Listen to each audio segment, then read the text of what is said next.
नमस्कार दोस्तों, OCN network में आपका स्वागत है। मैं हूं ओमकार चौधरी। आज की जो दुनिया है, इसमें मानदंड क्या है किसी देश को शक्तिशाली मानने के? एक तो उसकी अर्थव्यवस्था बेहतर होनी चाहिए, दूसरे सैन्य शक्ति उसकी बेजोड़ होनी चाहिए। और दोनों ही मामलों में अगर हम इस समय देखें, ये एक सुखद संयोग था कि जब बतौर प्रधानमंत्री नरेंद्र मोदी ने अपने 11 साल पूरे किए, उसी दिन एक और आंकड़ा आया। ये जानकारी दी गई कि हम फोर्थ लार्जेस्ट इकोनॉमी बन गए हैं। हालांकि उसका अधिकृत आंकड़ा, फाइनल आंकड़ा आना है, उसके लिए कुछ अर्थशास्त्रियों का कहना है कि थोड़ा सा इंतजार करना चाहिए। लेकिन एक खबर है जो हमारा आत्मविश्वास बढ़ाती है। हमें नहीं भूलना चाहिए और आस-पड़ोसियों को भी नहीं भूलने देना चाहिए कि अभी पहलगाम में जो हुआ और उसके बाद जो ऑपरेशन सिंदूर हुआ, उसमें हमने किस तरीके से 4 दिन के भीतर पाकिस्तान को घुटनों पर ला दिया। उसके सैन्य और दूसरे एयरबेस तबाह कर दिए, उनका रडार, उनका डिफेंस एयर सिस्टम वो नाकाम कर दिया पूरी तरीके से। वहाँ 9 आतंकवादी ठिकाने तहस-नहस कर दिए। यानी हमारी सेना ने अपना लोहा मनवाया है। और जो हमारे अपने हथियार थे, प्रधानमंत्री ने जवानों से हँसते हुए आदमपुर एयरबेस पर ये टिप्पणी कर दी थी कि चलो, उनका भी टेस्ट हो गया। और हमें नहीं भूलना चाहिए कि चाहे तुर्की हो, चीन हो, इनके ड्रोन हो, चीन और यूएस के विमान हों, वो भी इस छोटे से 4 दिन के युद्ध में परख लिए गए। और ये एक जगजीत सिंह साहब की गज़ल है कि सबसे बेहतर कभी मत बनना। तो जब हम उस स्थिति में आते हैं, तो हमारे कई तरह के दुश्मन भी खड़े हो जाते हैं। कई बार जिनको हम अपना दोस्त मानते हैं, वो भी दुश्मनों जैसा बिहेव करने लगते हैं, जो हम इस समय ट्रंप के रूप में देख रहे हैं। और सबके एक तरीके से कान खड़े हुए हैं। इस नोट के साथ मैं अपने खास मेहमान को जोड़ता हूं और आप उनसे बेहतर परिचित हैं। कर्नल अजय रैना साहब जुड़ रहे हैं। अजय जी, बहुत स्वागत। नमस्कार। धन्यवाद।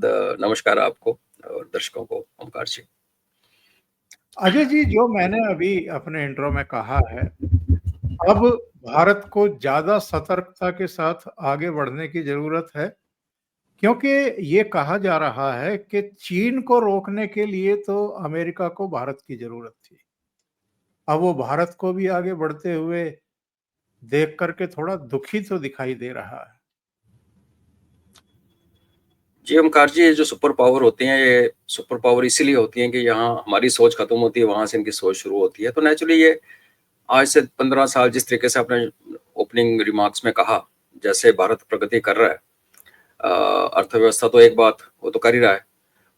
मोदी साहब ने जब बोला था 2027 में 5 ट्रिलियन करेंगे, तो लोग हंसते थे उनके ऊपर।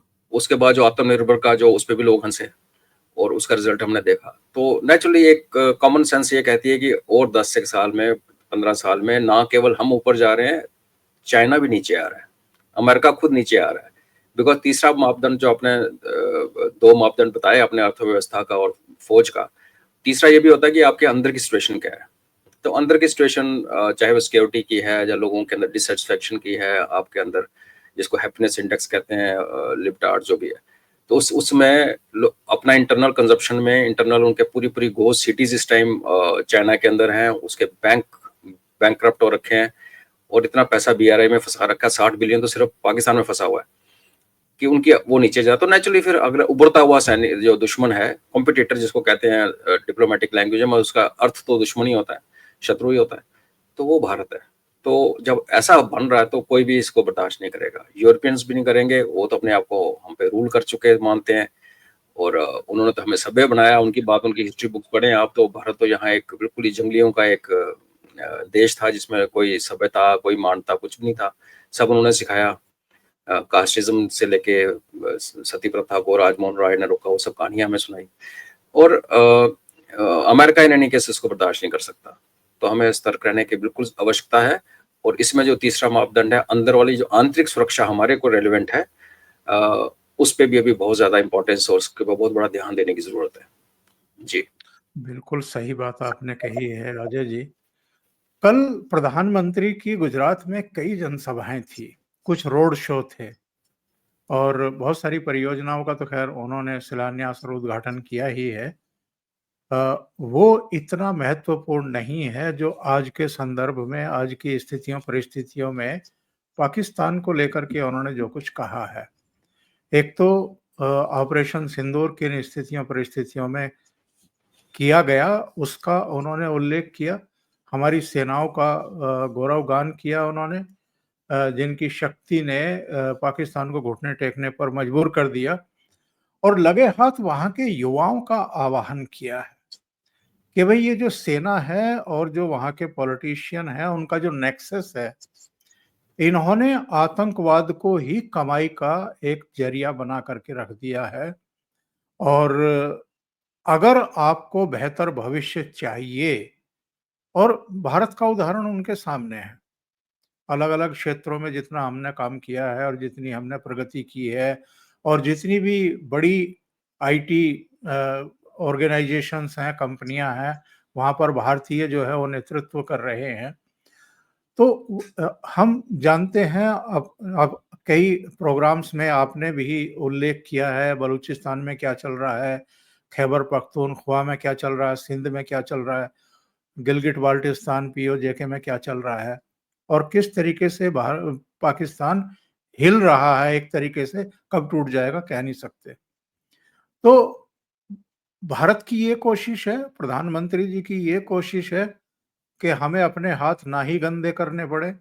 वहीं से युवा अगर सड़कों पर निकल आए और इनका बुद्धि शुद्धि यज्ञ कर दें तो ज़्यादा बेहतर है।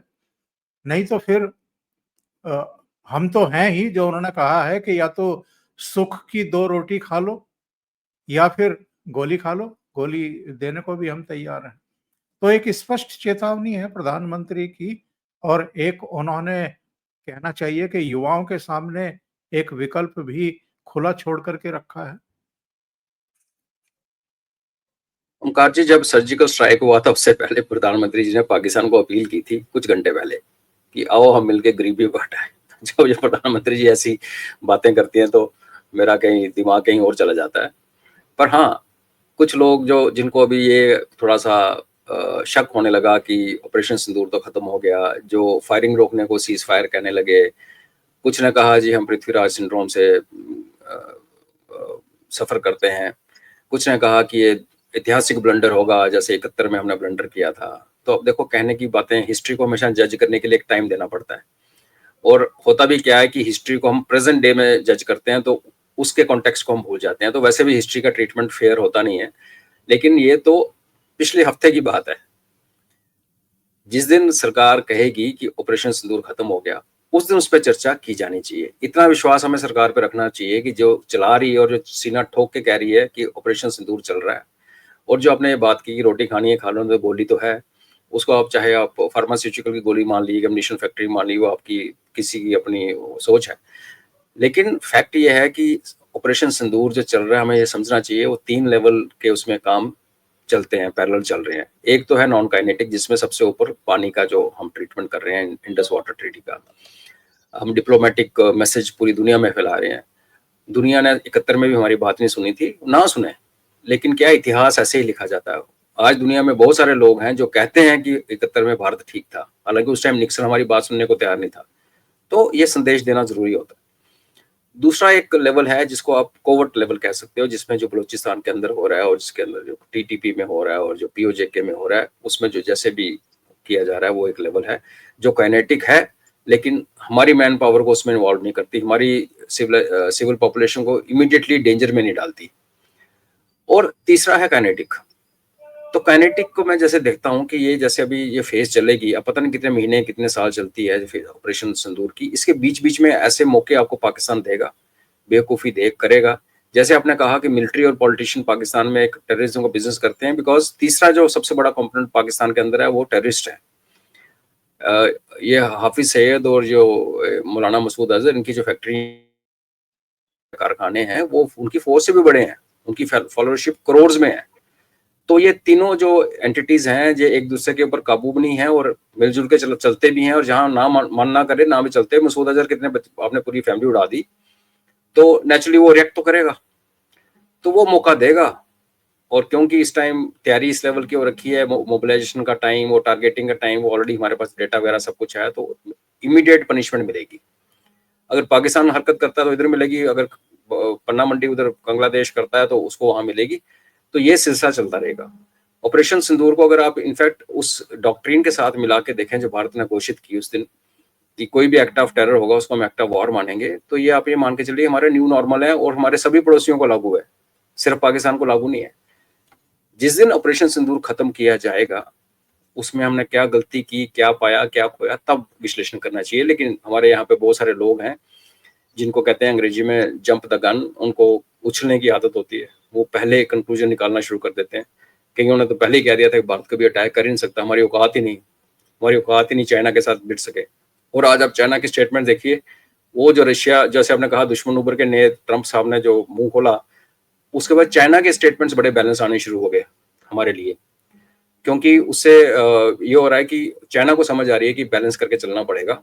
और एक जो हम रशिया इंडिया चाइना का एक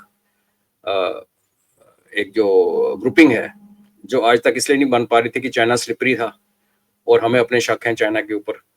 ट्रंप साहब ये यकीन कर रहे हैं कि वो ग्रुपिंग बने, और जिस दिन वो ग्रुपिंग बन गई ना, तो उस दिन वेस्ट का दबदबा इस ग्लोब से खत्म हो जाएगा, इसकी गारंटी है। अच्छा जी, आगे आगे बढ़ने से पहले ट्रंप का चूंकि जिक्र आ गया, ये ट्रंप साहब को हुआ क्या है?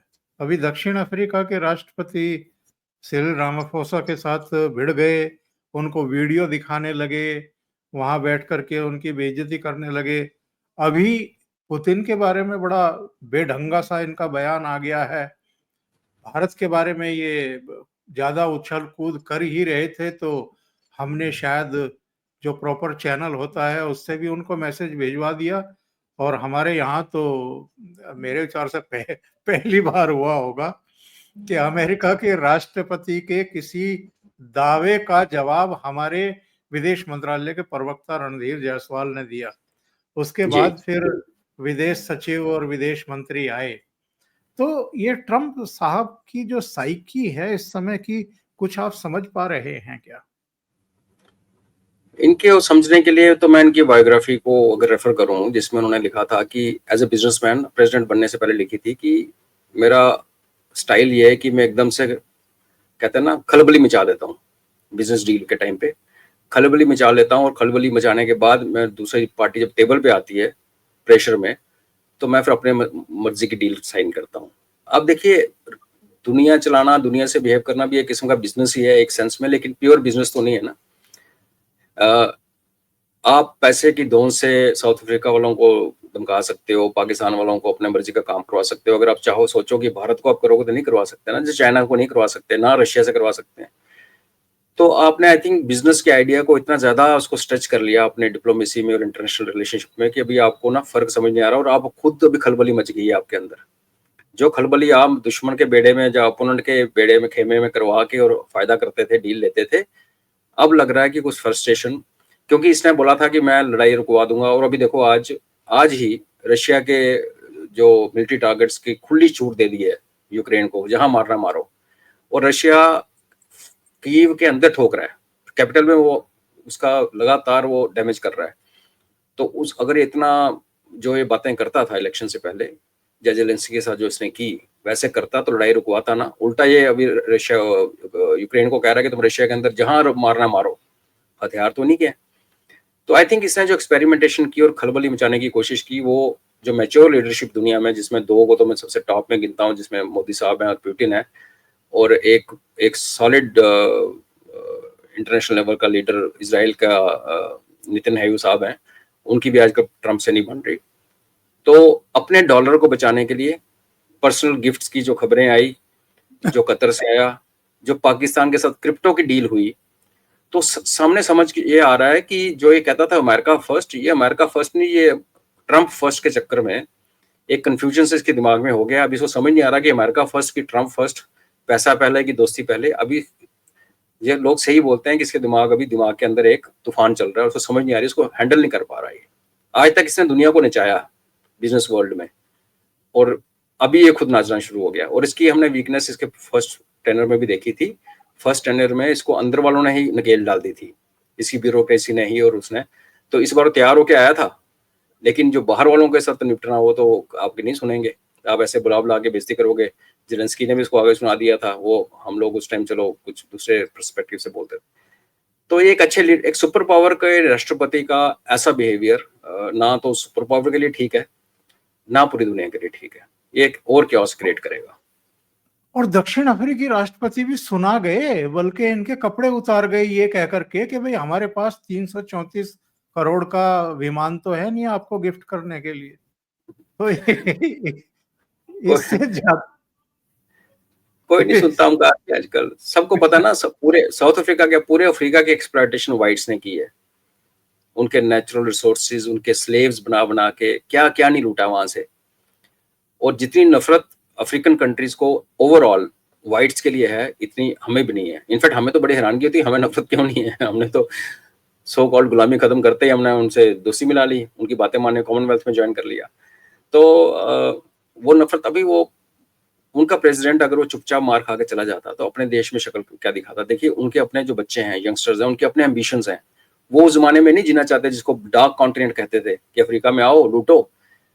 आपको याद होगा कि एक टाइम आया था, ये पूरी दुनिया के शिकारी वहां जाते थे 4 बड़े एनिमल्स को मारने के लिए। उसमें शेर था, चीता था, एलिफेंट था। ये बीच में एक टाइम ऐसा आया कि रिच ब्रिटिश वहां आने लगे, और जब ये शिकार करते थे गाड़ियों में चलते थे, और गाड़ियों के साथ साथ भागते थे उनके लोकल ट्राइब्स, बिकॉज वो गाड़ी से तेज भागते हैं जंगलों में, रोड तो थी नहीं। तो बीच में कई इंस्टांस आए जहां ब्रिटिश ने कहा कि हम शेर को नहीं मारना चाहते, हम उस मसाई को मारना चाहते हैं साथ में भाग रहा है, और उन्होंने मारे। तो वो देश अपनी हिस्ट्री जो उन्होंने दबा के रखी थी, अब वो सामने आ रही है। वहां के बच्चे जानते हैं कि हमारे साथ क्या हुआ है, पूर्वजों के साथ क्या हुआ है, तो वो ये नॉनसेंस बर्दाश्त नहीं करेंगे। और अगर अफ्रीका अपने आप को संभाले, उसको किसी की जरूरत नहीं है। नेचर ने उसको इतना दिया है कि उनको किसी की जरूरत नहीं है एक्चुअली। थोड़ा सिविल वॉर का सिचुएशन, इन्होंने चाइना घुस गया, वो अनफॉर्चुनेट है, तो इसलिए उसने भी सुनाया फिर वापस, ठीक किया। और ये नस्ल भेद की बात करते हैं, इनके देश में क्या हाल है साहब नस्ल भेद का। और कितने सालों बाद कोई एक ब्लैक जो है राष्ट्रपति बन पाया। मतलब आपकी साइकी क्या है, आपकी मानसिकता क्या है। और ब्लैक लाइव्स मैटर अमेरिका में ही चला था, और किन स्थितियों परिस्थितियों में चला था ये भी दुनिया जानती है। तो ये किस मुंह से जो है उनको बैठ करके सुना रहे थे कि भाई वहां गोरे किसानों की हत्याएं की जा रही है। जेनोसाइड का नाम दिया था इन्होंने। बिल्कुल, कर्मा कैचअप कर लेता है। जी जी जी। अगले विषय पे चलते हैं। एस जयशंकर साहब का ही है, एक इंटरव्यू दे रहे थे विदेशी अखबार को, और उनसे ये पूछने की गुस्ताखी की गई, बल्कि टिप्पणी करने को कहा गया कि क्या सीज फायर के लिए आप यूएस को थैंक्स बोलेंगे। तो एस जयशंकर साहब ने कहा कि मैं थैंक्स बोलूंगा अपनी आर्मी को, जिसने 4 दिन के भीतर पाकिस्तान को घुटनों पे ला दिया, और इस कंडीशन में ला दिया कि वहां के डीजीएमओ ने हमारे डीजीएमओ को फोन किया कि हम सीज फायर करना चाहते हैं, और उसके बाद ये फैसला लिया गया। तो मुझे लगता है कि जयशंकर साहब जब भी बोलते हैं तो बुलेट की रफ्तार से उनके बयानों का असर होता है, बहुत दूर दूर तक सुनाई पड़ता है। वो इसलिए पड़ता है कि वो मंजे हुए तो है ही हैं, इसलिए पड़ता है कि ईमानदारी है, हमारी डिप्लोमेसी में ईमानदारी है। हमारी जो सिविलाइजेशन है भारत, इसमें दो लोगों को धोखा नहीं देना सिखाया जाता है। हमें नहीं कोई बोलता कि किसी को छुरा मारो।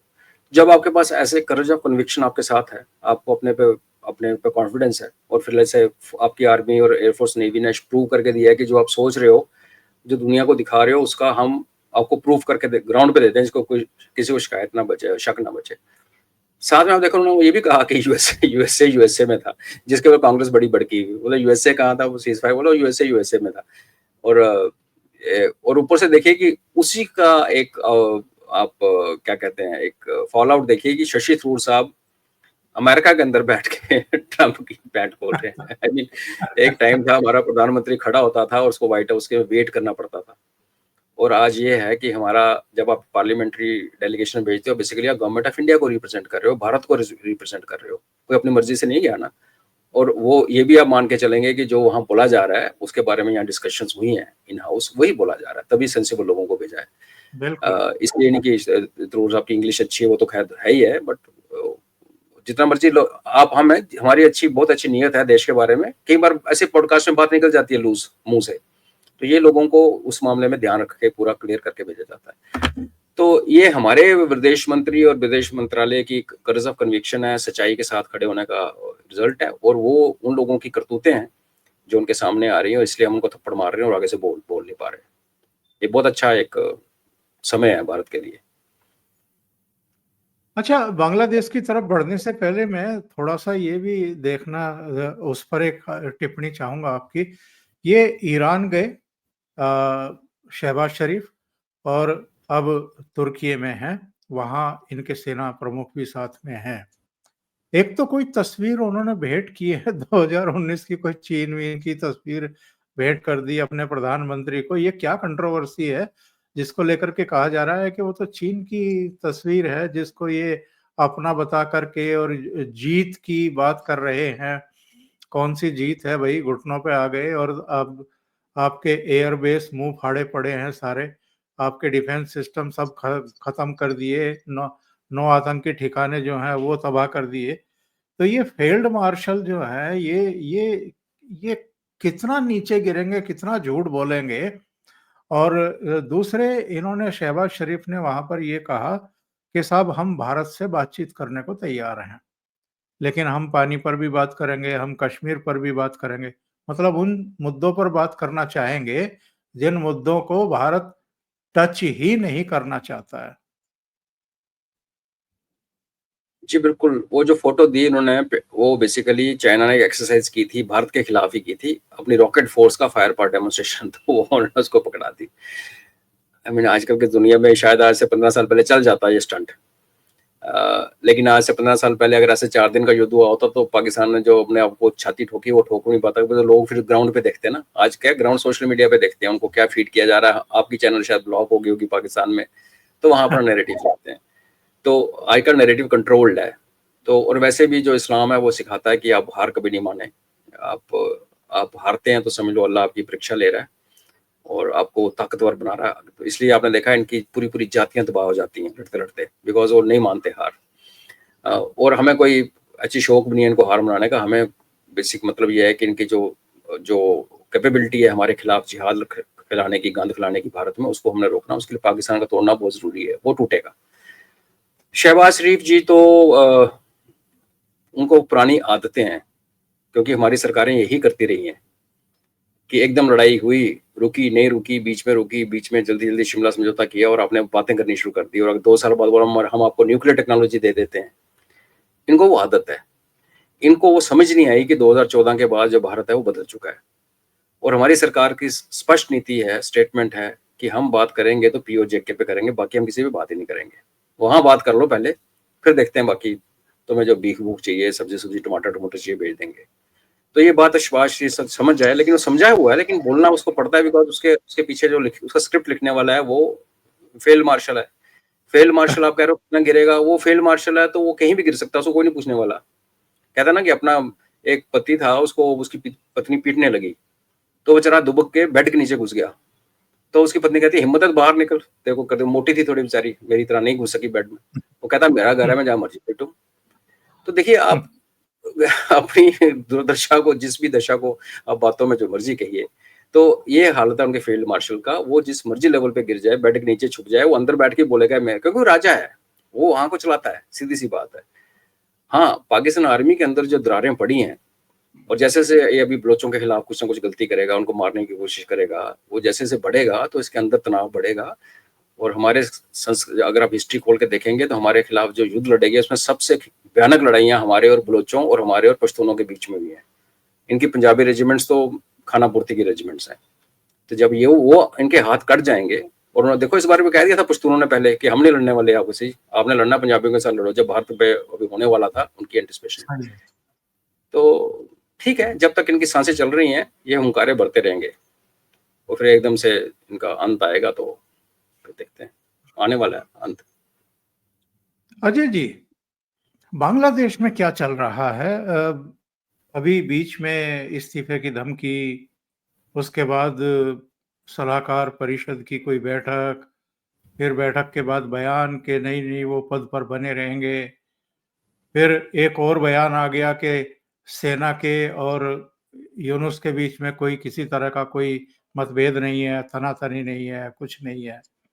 लेकिन आज मैं किसी एक सैन्य ऑफिसर का बयान देख रहा था, पता नहीं वो भूतपूर्व है या मौजूदा सर्विंग ऑफिसर हैं। उनका कहना ये था कि चीन और अमेरिका के हाथों हम बांग्लादेश को बेचने नहीं देंगे मोहम्मद यूनुस को। तो ये जो स्थितियां परिस्थितियां बांग्लादेश में दिखाई दे रही हैं, थोड़ा सा इनके बारे में बताइए, क्या सिचुएशन इस समय वहां पर है? देखिए, यूनुस ने तो आज बोल दिया बांग्लादेश में जो भी प्रॉब्लम है सारी भारत के कारण है। आज स्टेटमेंट भी दिया उसने। एक तो उसकी शक्ल इतनी खराब, ऊपर से बयान इतने खराब। अपने शक्ल तो रब ने दी है, बात तो ढंग की करो।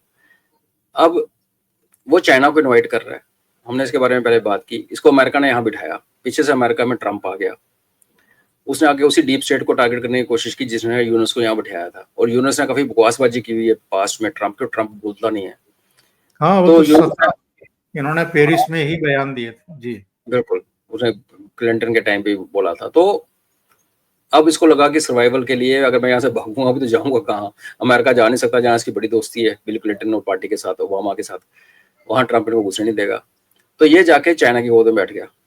चाइना ने कहा कि हम आपकी एक बंदरगाह एयरपोर्ट चट्टागांव वाला एक्सपेंड कर ही रहे हैं, आप हमें थोड़ा ऊपर वाले दे दो ताकि भारत तीन तरफ भारत है, नजर रखे हमारे एयरपोर्ट्स पे। उसको भी मान गया। इतने में अमेरिकन आ गए, वो कहते हैं कि अराकान आर्मी को सपोर्ट करना, बेसिकली वो चाइनीज को म्यांमार में ठोकना चाहते हैं। तो आज अगर बांग्लादेश को अगर देखें तो उसमें दो बड़ी पावर्स आज की सीधी सीधी घुसी हुई हैं, अमेरिका और चाइना। और तीसरी बड़ी पावर हम हैं जो बाहर बैठ के देख रहे हैं तमाशा।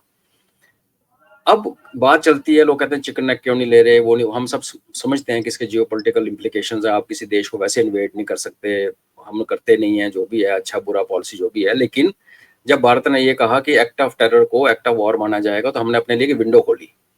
कल को हमारे देश के अंदर कोई आतंकी हमला होता है और हमारे हर आतंकी हमले के तार कहीं ना कहीं जाके जिहादियों के साथ जुड़ते हैं, और जिहादी जो हैं वो बांग्लादेश में से आजकल वैसे पाकिस्तानी बांग्लादेश और नेपाल से ज्यादा आते हैं, बॉर्डर यहाँ से पास करते आते हैं। तो वो एक विंडो अपने लिए हमने खोल के रख ली कि भाई तुम बदमाशी करोगे तो जो हमारे हेमंत साहब ने कहा कि हमारी चिकन तो छोड़ो, तुम्हारी दो चिकन है, तुम अपना ध्यान रखो। तो वो एक पॉसिबिलिटी उस रिलीव में बन जाती है कि अगर आपका नेशनल पॉलिसी ये बन चुकी है कि टेरर अटैक हुआ तो हम act of war. Act of war में क्या है कि सिर्फ गोले थोड़ी फेंकने कुछ अपनी मर्जी। एक्ट ऑफ वॉर तो आपकी अपनी डिफाइंड है ना, अपना कहाँ तक लेके जाना है उसको।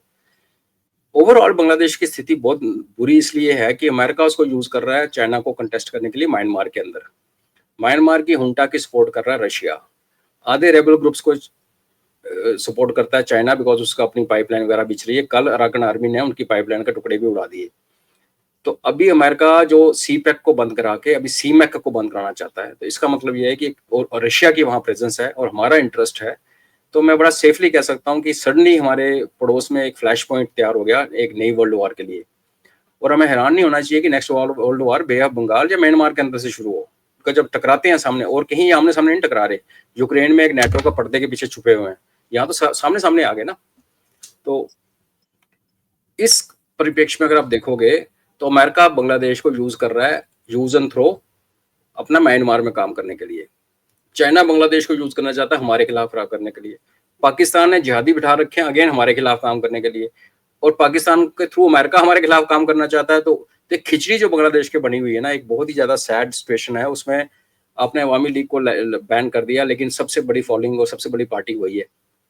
आपने कहा दिसंबर में इलेक्शन कराएंगे, अभी कहते नहीं वॉर लाइक सिचुएशन चल रही है, अभी अगले साल देखेंगे।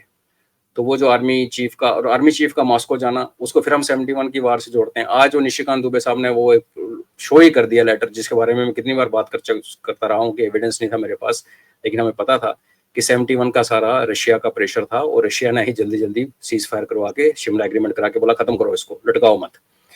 तो उसमें देखो तो रशिया का इंटरेस्ट है, और मॉस्को में जाके आर्मी चीफ का मिलना, जबकि अमेरिकन आर्मी आपके अंदर आके बैठी हुई है, तो सीधा सीधा एक कॉन्फ्लिक्ट दिखाता है कि पॉलिटिकल लीडरशिप जो कि अब कोशिश कर रही है कि अमेरिकन को एंटरटेन करके जो मेरी गलतियां हुई पुरानी, उनसे मैं बिल जो मैंने क्लिंटन के टाइम पे स्टेटमेंट दे दिया, ट्रंप के खिलाफ कुछ दिया और पैसे दिए 250 मिलियन, तो अब मैं ट्रंप साहब से दोस्ती कर लो।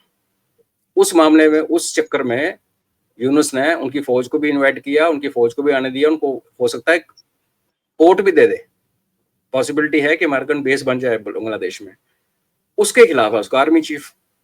अब आर्मी चीफ की प्रॉब्लम ये है कि हालांकि उसके पास मेन जो कोर कमांडर है उसके साथ हैं, लेकिन कुछ ऐसे भी हैं जो उसके साथ नहीं है। क्वार्टर मास्टर जनरल उनके साथ नहीं है। एनएस से उसके खिलाफ है, जो कि प्राइम मिनिस्टर। तो एक बहुत बड़ा हम एक एंटिसिपेट करते हैं कि आने वाले दिनों में एक civil war like situation Bangladesh के अंदर होने वाली है। बिकॉज कल यूनुस की एक स्पॉन्सर ने कहा कि अगर आप यूनुस को प्रेशराइज करोगे ज्यादा इलेक्शन के लिए, तो हम सड़कों पे आ जाएंगे जैसे पहले आए थे। तो अगर वो सड़कों पे आएंगे तो फिर आगे आर्मी क्या करेगी? तो एक सिविल वॉर लाइक सिचुएशन होते हुए नजर आ रही है, और इसलिए भारत कह रहा है कि हम इनको नहीं बिकने, उनके हाथों में नहीं बिकने देंगे। बेसिकली भारत ये कहने की कोशिश कर रहा है कि हम इन दोनों शक्तियों को, जो हमारे विरोध में काम करती हैं, अमेरिका भी और चाइना भी और फिर पाकिस्तान भी, हम कंफर्टेबल नहीं है। और जैसे यूनुस कह रहा है कि हाँ एयरफील्ड बना लो, वहाँ ये कर लो, वहाँ ISI की ट्रेनिंग कैंप खोल लो, तो वो जैसे मैं कहता हूँ एक ट्रिगर का मौका मिला, तो मुझे लगता है कि भारत कुछ ना कुछ एक मिलिट्री एक्शन बांग्लादेश के अंदर कर देगा, जो कि काफी लोग उम्मीद नहीं कर रहे, पर मुझे लगता कर देगा।